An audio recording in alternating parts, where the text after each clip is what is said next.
ماشاء اللہ لا حول ولا قوة الا باللہ العلی العظیم اعوذ باللہ من الشیطان الرجیم بسم اللہ الرحمن الرحیم الصلاة والسلام علی سید الانبیاء والمرسلین بالقاسم محمد اللہم صلی علی محمد وآل محمد ثم الصلاة والسلام علی آلہ الذین اذهب اللہ عنہم الرجس وطہرہم تطہیرا اللہم صلی علی محمد وآل محمد۔ بات ہو رہی ہے کہ ایک مسلم کا دوسرے مسلمان پر حق کیا ہے۔ معلّہ بن خنیس کے جو راوی ہے، جو صحابی امام جعفر صادق علیہ السلام کا، تو اس نے امام علیہ السلام سے یہ سوال کیا، تو امام علیہ السلام نے فرمایا کہ میں آپ کو جواب تو دیتا ہوں، مگر میں اس بات سے خائف ہوں کہ میں آپ کو بتاؤں اور آپ پھر اس پر عمل نہ کریں تو یہ آپ کی آخرت کے لیے وبال ہوگا۔ لیکن اس کے باوجود بھی اس کے اصرار پر امام علیہ السلام نے فرمایا کہ ایک مسلمان مومن کے دوسرے مسلمان مومن پر 7 حقوق ہیں۔ صاحب کتاب فرماتے ہیں کہ وَلِأَجَلِ تاریخ، فقط تاریخ کو مد نظر رکھتے ہوئے، لَنَعْرِفْ أَنفُسَنَا وَتَقْصِيرَنَا،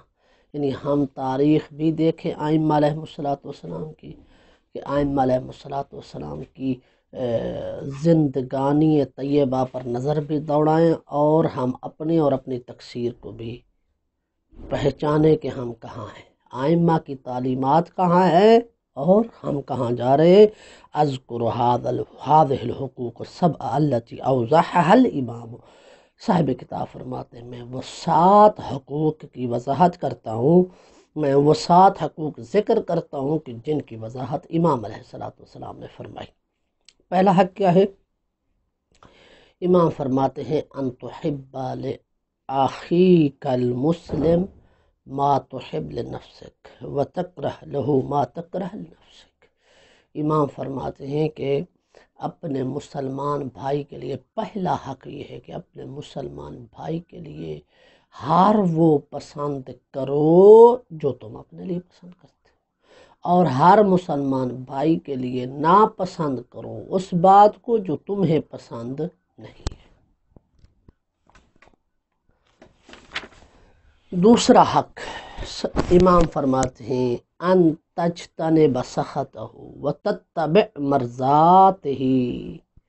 وتطیع امرہ، کہ مسلمان بھائی کی ناراضگی سے گریز کرو، ایسا کوئی کام نہیں کرو، ایسی کوئی بات نہیں کرو کہ جس سے وہ ناراض ہو جائے۔ وتتبع مرضات ہی، اس کی جو مرضات ہیں، اس کی جو رضاعت جس چیز میں ہے وہی کام کرو۔ مثال کے طور پر آپ کا بھائی جو ہے وہ آپ سے یہی کہتا ہے کہ بھئی ہم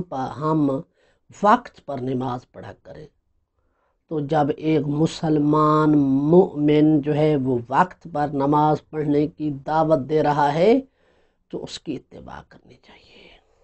وَتُطِيعُ أَمْرَهُ، اور اس کے امر کی کیا کرو؟ امام فرماتے ہیں اطاعت کرو۔ لیکن اس کے ساتھ ساتھ یہ بات یاد رکھنی ہے کہ اگر وہی مسلمان بھائی آپ کو گناہ کی دعوت دے تو پھر کبھی بھی آپ نے اس کی بات نہیں ماننی، حتیٰ کہ آپ کے والد یا آپ کی والدہ بھی گناہ کی دعوت دیں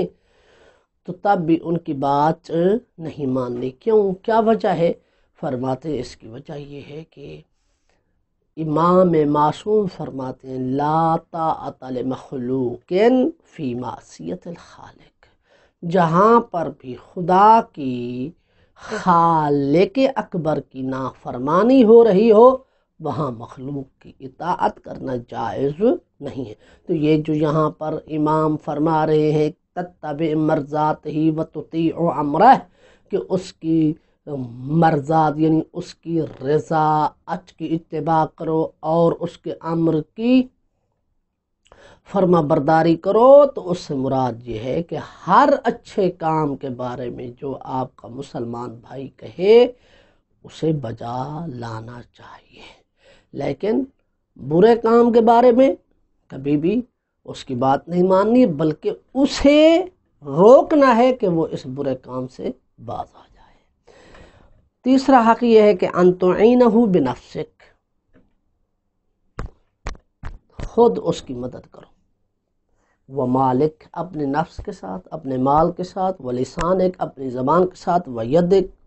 ہاتھ کے ساتھ، وہ رجلک اپنے پاؤں کے ساتھ، یعنی اپنے اعضاء و جوارے کے ساتھ دوسرے مسلمان بھائی کی مدد کرنا، یہ تیسرا حق ہے۔ چوتھا ان تکون عینہ و دلیلہ و مرآتہ، امام فرماتے ہیں آپ اس کی آنکھ بن جائیں، آپ اس کے رہنما بن جائیں، آپ اس کا آئینہ بن جائیں،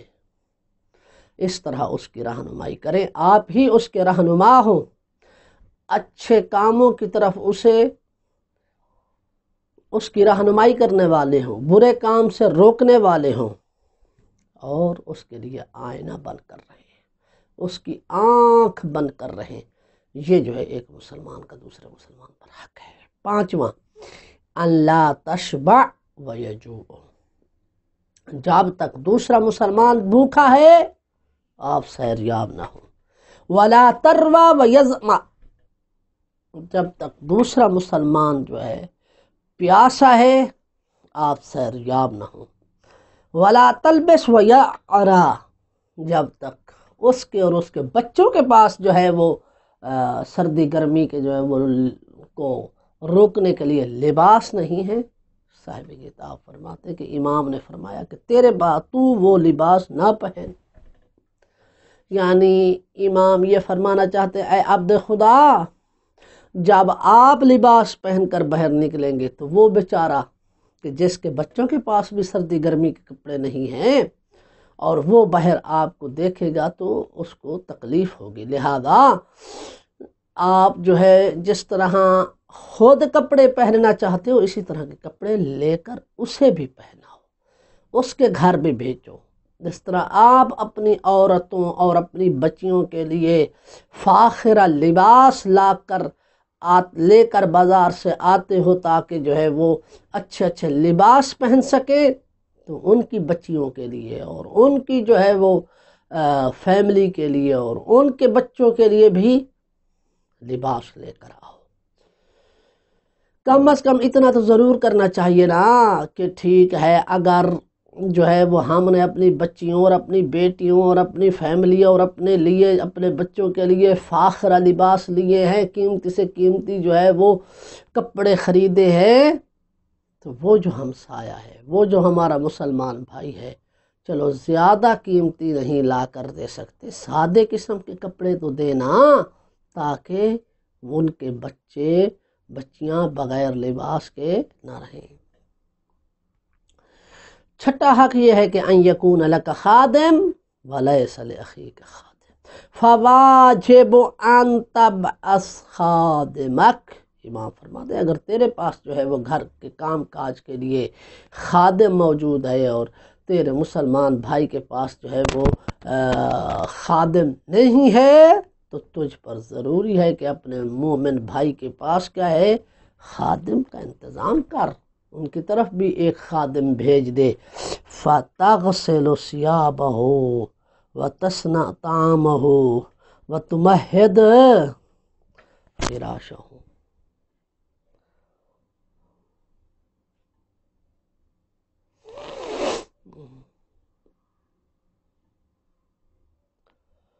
کہ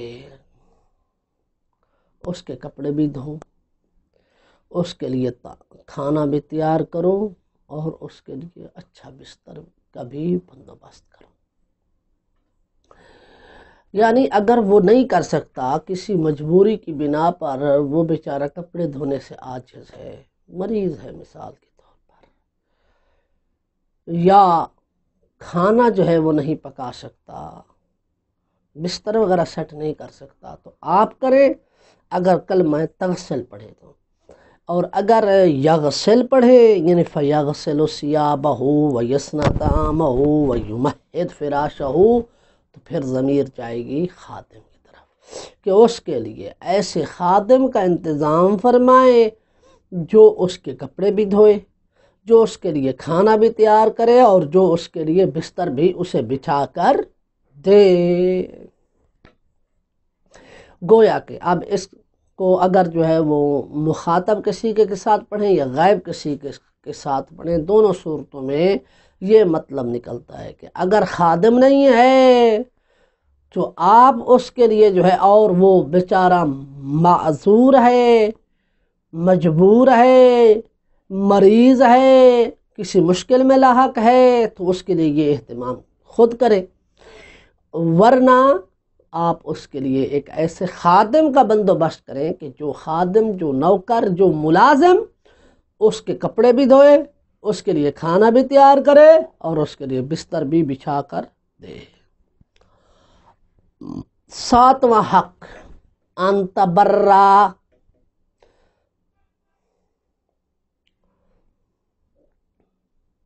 قسمہ، یا قسم یعنی حصہ، وتجیب دعوت یعنی کیا ہے، متبرع ہو اپنے حصے میں سے، اپنے مال کا حصہ جو ہے اس کی طرف یعنی تبرع کر، اسے ہدیہ کر۔ امام فرماتے ہیں اپنے مال کا کچھ حصہ جو ہے اسے ہدیہ کرو۔ مثال کے طور پر آپ کے پاس 5 ایکڑ زمین ہے اور دیکھ رہے ہیں کہ میرا فلاں مومن بھائی جو ہے وہ کسی مشکل میں مبتلا ہے، تو اس مال کا کچھ حصہ اسے کیا کرو، ہدیہ کرو، تبرع کرو، تاکہ اس کے ذریعے سے وہ اپنی مشکلات کو حل کر سکے۔ وَتُجِيبُ دَعْوَتَهُ، اس کی دعوت پر لبیک کہو۔ وَتَعُودُ مَرِيضَهُ، اگر وہ مریض ہو جائے یا اس کی فیملی کا کوئی فرد جو ہے وہ مریض ہو جائے تو اس کی عیادت کرو۔ وَتَشْهَدْ جَنَازَتَهُ، وہ بیچارہ اس دنیا سے چلا جاتا ہے تو اس کے جنازہ میں شرکت کرو۔ وَإِذَا عَمِلْتَ لَهُ حَاجَةً تَبَادَرَهُ إِلَىٰ، تبادر ہو، وَإِذَا عَلِمْتَ، استغفراللہ، وَإِذَا عَلِمْتَ لَهُ حَاجَةً تُبَادِرْهُ إِلَىٰ قَضَائِهَا، اور جب تجھے پتہ چل جائے اس بات کا کہ وہ بیچارہ کسی حاجت میں ہے، کسی مجبوری میں ہے، کسی مشکل میں ہے، تُبَادِرْهُ إِلَىٰ قَضَائِهَا، اس حاجت کو پورا کرنے میں کیا کرو، جلدی کرو۔ وَلَا تَلْجَأْهُ إِلَىٰ أَن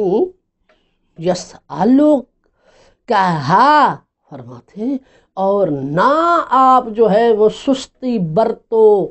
یہاں تک کہ اسے آپ سے اس حاجت کے پورا ہونے کے لیے سوال کرنا پڑے۔ وَلَٰكِن تُبَادِرُهُ مُبَادَرَةً، مگر یہ کہ تو جلدی کر، اس طرح کی جلدی کہ جو اس کی حاجت کو پورا کر دے، اور اس حاجت کے پورا ہونے کے لیے اس کو آپ کے پاس سوال کرنے کے لیے نہ آنا پڑے۔ واقعاً امام علیہ السلام نے جو فرمایا ہے وہ سچ فرمایا ہے کہ میں خائف ہوں کہ آپ کو حقوق بتاؤں اور آپ اس پر عمل نہ کریں۔ کہاں ہے آج کا ہمارا اسلامی معاشرہ؟ ہمارے مومنین کی آپس میں حالت دیکھ لیں کہ ایک مومن جو ہے وہ بیچارہ بھوکا پڑا ہے تو دوسرے مومن کو جو لاکھوں اور اربوں خربوں روپے کا مالک ہے اسے اس کی پرواہ ہی نہیں۔ ثم ختم کلامہ بقولہ، پھر امام علیہ السلام نے اپنے کلام کا اختتام اس قول مبارک کے ساتھ فرمایا، فَإِذَا فَعَلْتَ ذَلِكَ، جب تو نے ان تمام حقوق پر عمل کر لیا، امام فرماتے ہیں وَصَلْتَ وِلَایَتَكَ بِوِلَایَتِهِ وَوِلَایَتَهُ بِوِلَایَتِكَ، پس تو نے اپنی ولایت کو اس کی ولایت کے ساتھ ملا دیا ہے اور اس کی ولایت کو اپنی ولایت کے ساتھ، یعنی تو نے واقعاً موالی ہونے کا حق ادا کر دیا ہے، تو نے واقعاً ایک بھائی ہونے کا حق ادا کر دیا ہے، تو نے واقعاً، امام یہ فرمانا چاہتے کہ تو نے واقعاً ایک دوست ہونے کا حق ادا کر رکھتی ہے۔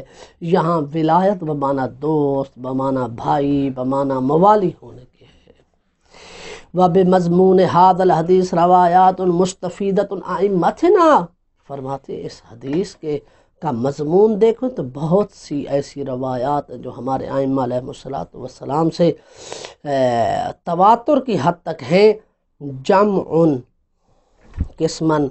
کبیرا منہا، ہاں جمع قسمن کبیرا منہا، ان میں سے بہت سا ایک حصہ جو ہے وہ جمع کیا گیا ہے۔ کون سی کتاب؟ کتاب یعنی ہاں جمع کتاب الوسائل قسمن کبیرا منہا، کتاب الوسائل ابواب متفرقہ میں ان روایات کا بہت سا حصہ جو ہے وہاں جمع ہے، یہ بھی پڑھ سکتے ہیں۔ اور جمع کتاب الوسائل یعنی یوں ہوگا جمع صاحب کتاب الوسائل قسمن کبیرا منہا فی ابواب المتفرقہ،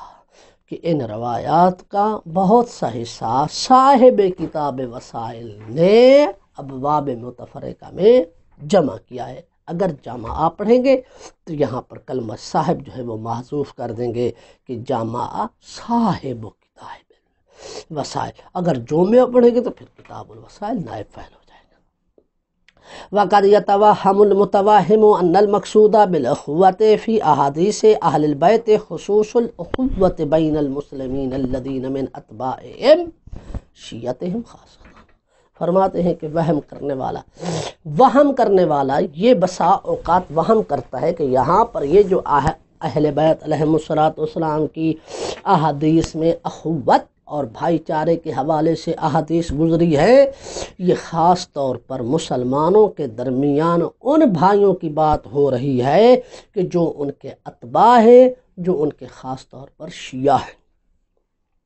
صاحب کتاب فرماتے ہیں وَلَكِنَّ الرُّجُوعَ إِلَىٰ رَوَایَاتِهِمْ كُلِّهَا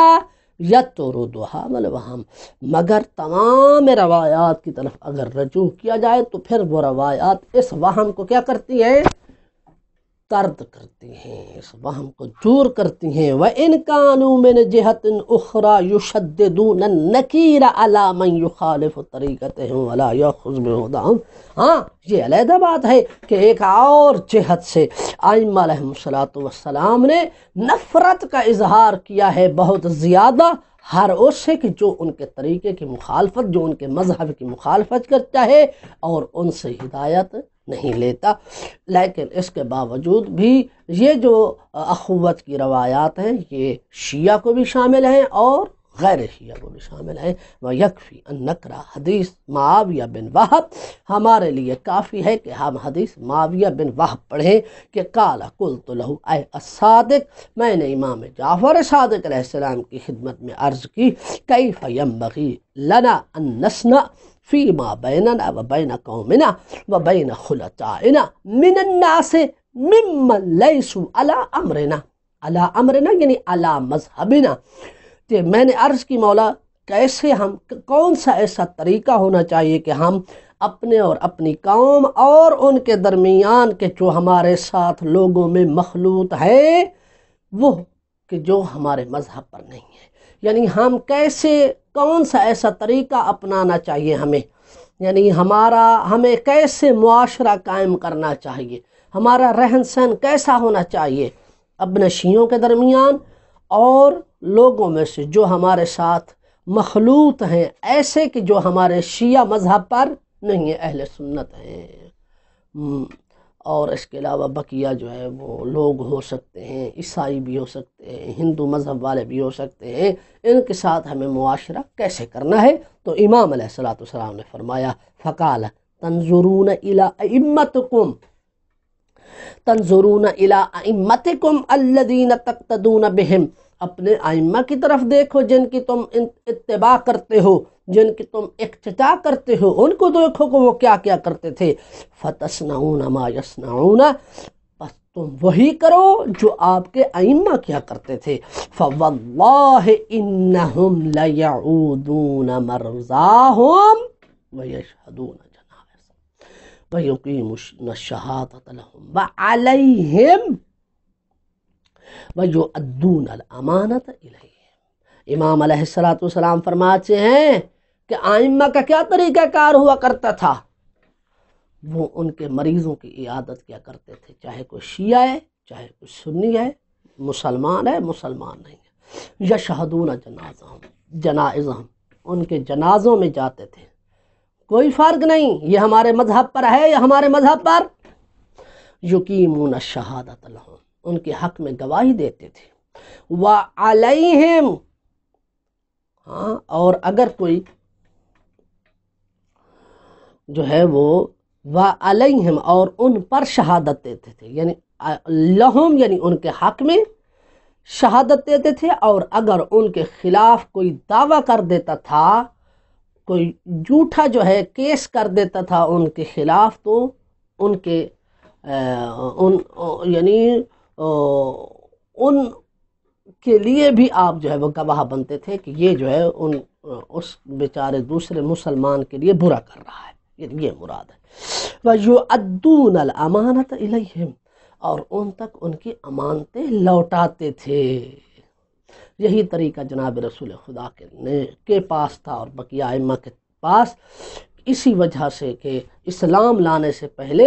جناب رسول خدا صلی اللہ علیہ وآلہ وسلم کا یہ طریقہ تھا کہ آپ کو لوگ صادق بھی کہتے تھے اور امین بھی کہا کرتے تھے۔ اور جناب رسول خدا نے جب پوچھا کہ اگر میں آپ کو یہ کہوں کہ اس پہاڑی کے دامن کے پیچھے ایک جو ہے وہ لشکر آ رہا ہے جو آپ کو تہس و نہس کر دے گا، کہ آپ میری بات مانیں گے؟ تو صاحب نے کہا بلا یا رسول اللہ، بلا ہاں ہم آپ کی بات مانیں گے۔ تو معلوم ہوا کہ معاشرے میں جب رہنا ہے تو ہم نے بھائی چارے کے جو حقوق ہیں وہ ادا کرنے ہیں، اس میں کوئی فرق نہیں، مد مقابل جو ہے وہ شیعہ ہو، سنی ہو، مسلمان ہو، غیر مسلم ہو، اس حوالے سے سب برابر کے شریک ہیں۔ اما الاخوۃ التي يريدها الائمہ من اتباعهم فهي ارفع من هذه الاخوۃ الاسلامیہ۔ ہاں یہ بات ہے کہ وہ بھائی چارگی کہ جو ائمہ علیہم السلام اپنے چاہنے والوں سے چاہتے ہیں، یعنی وہ بھائی چارگی کے جو ائمہ علیہم السلام چاہتے ہیں اپنے ماننے والوں سے، جو 7 حقوق جو ہے وہ بیان کیے گئے ہیں، فہی ارفع من هذه الاخوۃ الاسلامیہ، یہ ارفع و اعلیٰ ہے اخوہ اسلامیہ سے، یعنی اخوت اسلامیہ بھی واجب ہے اور اس سے بڑھ کر جو ہے ضروری ہے کہ جو خاص طور پر ائمہ علیہم السلام کے ماننے والے ہیں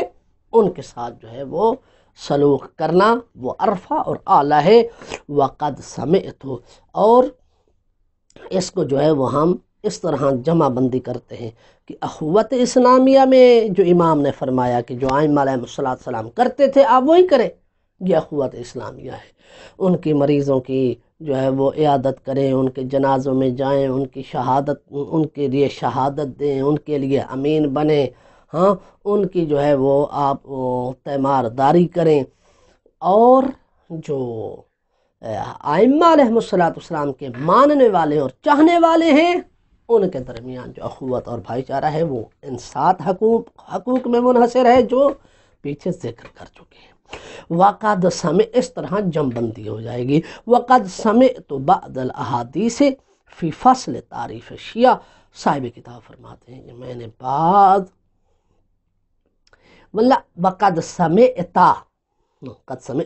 وقد سمعت بعض الاحادیث فی فصل تعریف شیعہ، اور آپ نے سنی ہیں بعض وہ احادیث کے جو شیعہ کی تعریف کے باب میں ذکر ہوئی ہیں۔ وَيَكْفِي أَن نَّكْرَ هَذِهِ الْمُحَاوَرَةَ بَيْنَ أَبَانِ بْنِ تغلب وَبَيْنَ الصَّادِقِ مِنْ حدیث ابانا نفس ہی کہتے ہیں کہ اور کافی ہے آپ کے لیے اس محاورے کی تلاوت کرنا، اس محاورے کو پڑھنا کہ جو کلام ہوئی، محاورہ یعنی اس کلام کا پڑھنا آپ کے لیے کافی ہے جو امام جعفر صادق علیہ السلام اور جناب ابان ابن تغلب کے درمیان ہوئی۔ کالا ابان نے عرض کی، ابان کہتا ہے کنت اطوف مع ابی عبداللہ، میں امام جعفر صادق علیہ السلام کے ساتھ طواف کر رہا تھا کعبہ کا، فآرز لی رجل من اصحابنا، کہا ہمارے اصحاب میں سے، ہمارے شیعوں میں سے ایک شخص میرے پاس آیا، کان یسألنی الذهاب معه فی حاجتہ، اور وہ مجھ سے اس بات کا سوال کرتا تھا کہ میں اس کی حاجت کو پورا کرنے کے لیے طواف چھوڑ کر جاؤں۔ فَأَشَارَ إِلَيَّ، اور میری طرف کیا ہے، اس نے اشارہ کیا کہ برائے مہربانی میری فلاں حاجت ہے، اس کو پورا کرنے کے لیے تشریف لاؤ۔ فَرَآنَا ابو عبداللہ، اور اس بات کو جناب امام جعفر صادق علیہ السلام نے دیکھ لیا، یعنی فرعانا ابو عبداللہ، امام صادق علیہ السلام نے ہمیں دیکھا کہ وہ مجھ سے اس بات کا سوال کر رہا ہے اور اپنی طرف آنے کا مجھے اشارہ کر رہا ہے۔ اب میں نے امام علیہ السلام کی طرف دیکھا، قال یا ابان ایاک یرید ھذا، اے ابان خاص طور پر اس کی طرف متوجہ ہو کہ وہ تجھ سے کیا چاہتا ہے، یا کا یرید ھذا، یعنی امام نے فرمایا یا ابان، استغفر اللہ، فاشار الی، پس اس نے میری طرف اشارہ کیا، کس نے میری طرف، ہاں سوال کرنے والے نے میری طرف اشارہ کیا۔ فرعان ابو عبداللہ، پس جناب صادق علیہ السلام نے دیکھ لیا کہ فلاں سوال کرنے والا ہے جو جناب ابان سے سوال کر رہا ہے حاجت کے پورا ہونے کا۔ کالا یا ابان، اے ابان، ایاک یرید ھذا، اس کی طرف متوجہ ہو، وہ تجھ سے کیا چاہتا ہے، اس کی طرف متوجہ ہو، یعنی امام نے مجھے کہا کہ آپ اس کی طرف متوجہ ہوں کہ وہ کیا چاہتا ہے، وہ کچھ چاہتا ہے آپ سے۔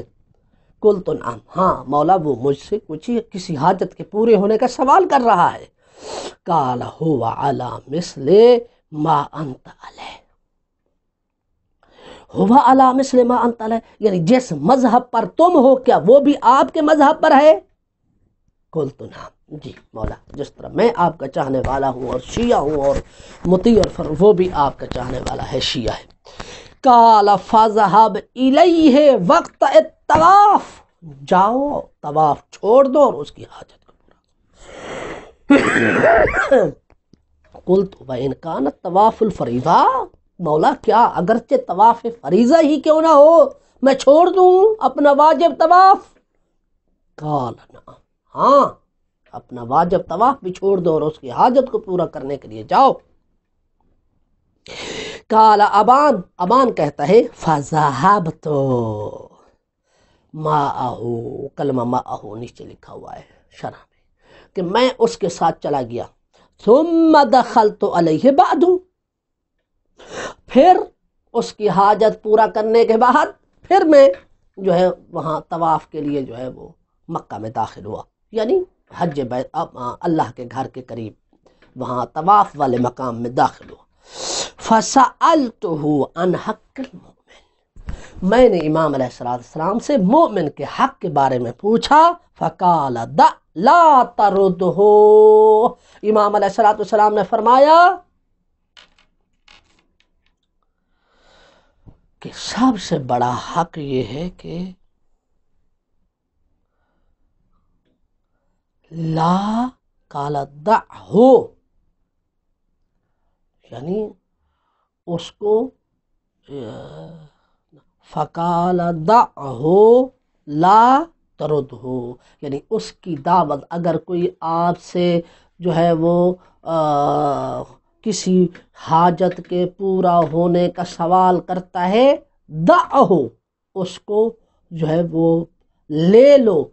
یعنی یہاں اس کو قبول کرو، یعنی اس کی طلب کو پورا کرو، لا تردہ، اس کو رد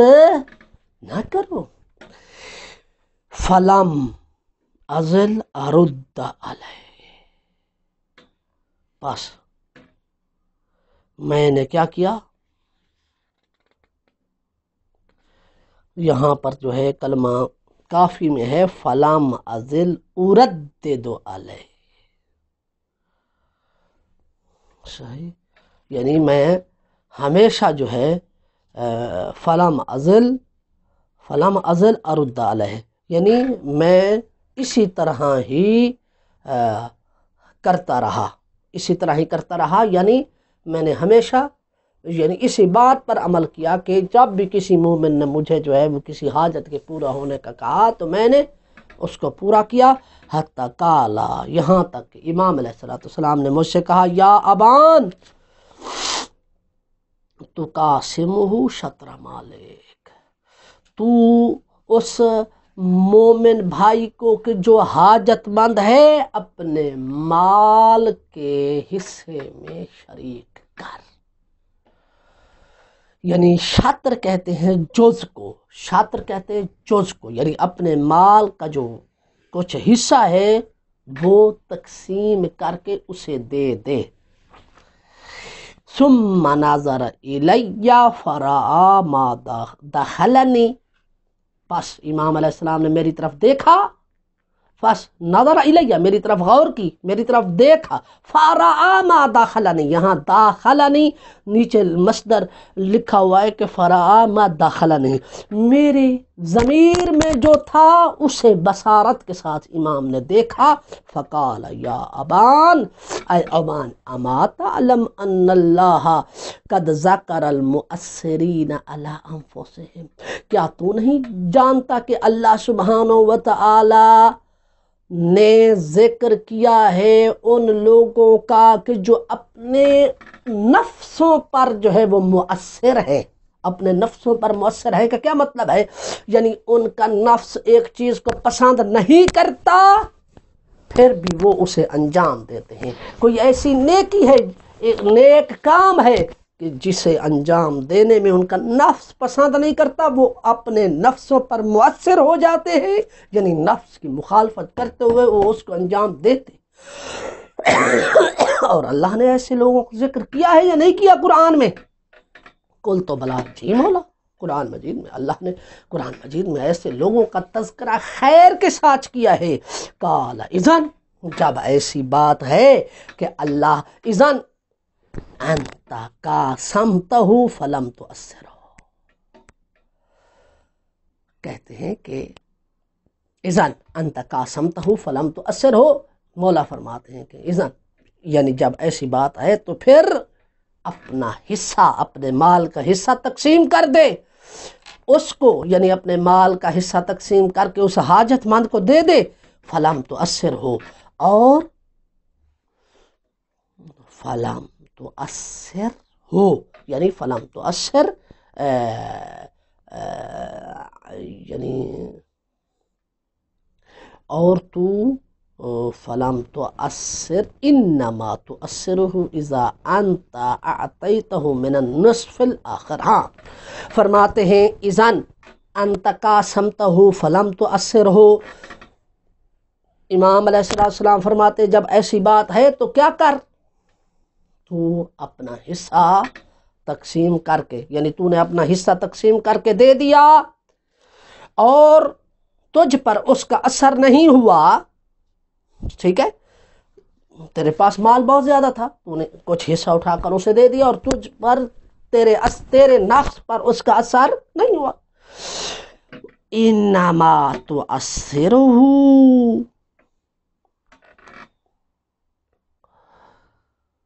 بے شک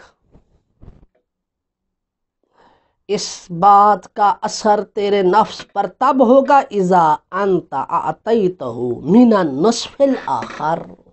جب تو اپنا نصف آخر بھی اسے دے دے گا،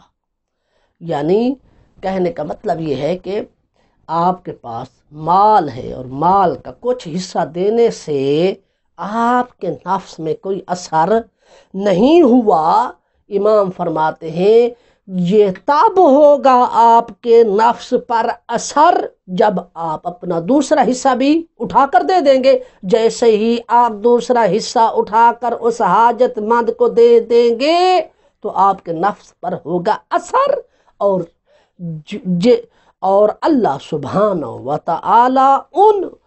لوگوں کو خیر کے ساتھ ذکر کرتا ہے جو اپنے نفس، جو ایسے کام کرتے ہیں کہ جن کی وجہ سے ان کے نفس پر ان کو کیا ہوتا ہے؟ اثر ہوتا ہے۔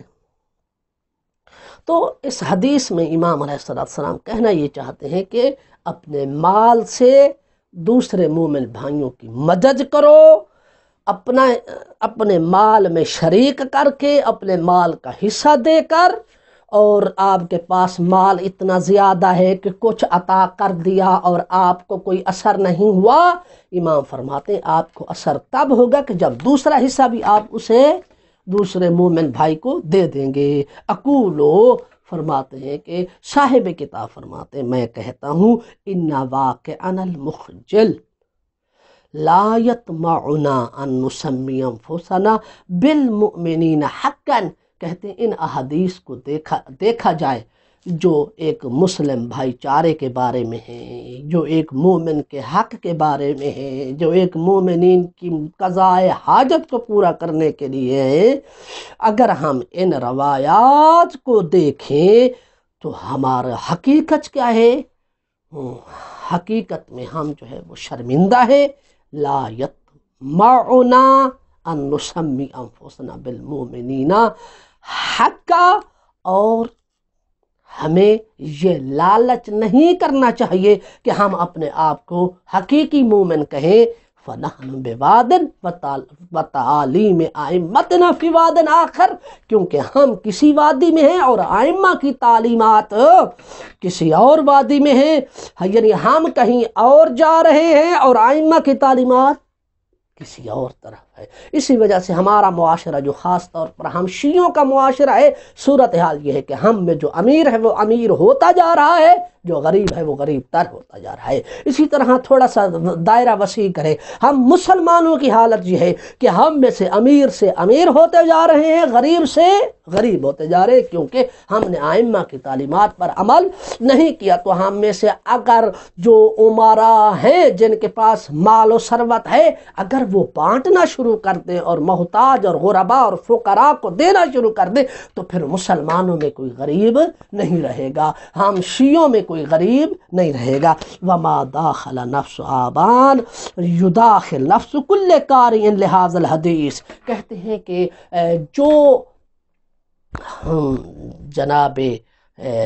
ابان کے دل میں تھا وہ اس حدیث کو یعنی ہر وہ کہ جو اس حدیث کے پڑھنے والا ہے اس کے نفس میں بھی یہی بات ہے۔ فَيَصْرِفْ بِوَجْهِهِ مُتَنَاسِبًا لَهُ، بس وہ کہتے ہیں کہ وہ اپنے طریقے سے جو اس کے لیے مناسب ہوا کرتا ہے وہ فَيَصْرُفُ بِوَجْهِهِ مُتَنَاسِبًا لَهُ كَأَنَّ الْمُخَاطِبَ غَيْرَهُ، کہتے ہیں کہ پس وہ